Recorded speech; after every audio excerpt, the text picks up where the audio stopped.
with Roksanda. Roksanda, hello. Hello. I just wanted to start off by asking you about your start in fashion. I wondered when you first became interested in fashion. I think I was first interested in fashion probably when I was very little. Obviously, I didn't realize that's the fashion because looking back, I could see how I was quite expressive with obviously first my dolls and toys, and then later with my school uniform. But obviously, when you're at that age, you're not aware what fashion really is and what fashion designer. That fashion designer is actually a profession. So I guess later on in my teens, I realized that I'm so almost like obsessed and possessed by it, and that it's something that it's definitely my hobby, but that could potentially turn into work as well, which was a great discovery. How did you progress into becoming a fashion designer? How did you actually make that your career? Something from your passion, how did you translate that into?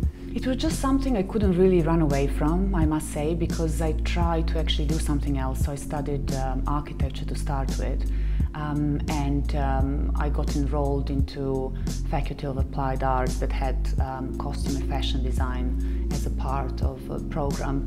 And luckily those two colleges were very close to each other. So I thought, okay, I will do one that I know that it's safe and I can get a job and make my living later on. But fashion was something that I just was so passionate about, and I thought I'm just going to do it regardless. So I did both for a while. In your work as a designer, do you want to create something that has that kind of longevity? Definitely. In general, in my work, I always like to play with juxtapositioning of many different elements, and that kind of classic and fashion-forward element was always something that just appealed to me regardless. But I think it played a very good role in looking into my products as a luxury and timeless luxury, because when women buy my dresses, they really feel they're buying something as investment that will last for a long, long time rather than just seasonal. And I think, to me, that matters a lot. What is it about the industry that you find most rewarding?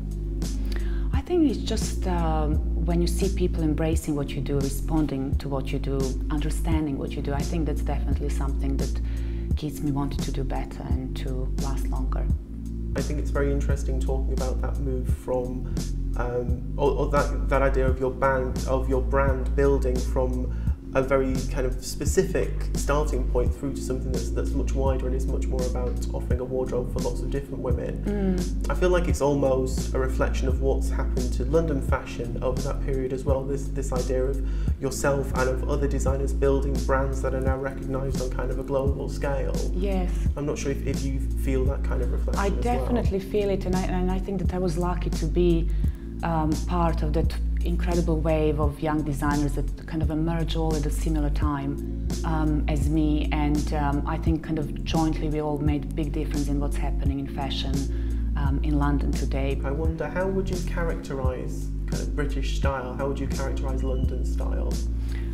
I think what is incredible about London is certain freedom and sense of experimentation and sense of uniqueness as well. I think you can have many different styles here. You don't have to fit into the box. You can be whoever you want to be, but as long as your voice is strong, as long as you are saying something that is meaningful, you are accepted. And I think that is a big difference than in other fashion capitals. When I see and meet my customers, they are very inspirational women, and working in galleries or art, and or many different actually fields. And it's really interesting to see how diverse they are and how they all respond to kind of different things, but in the same way.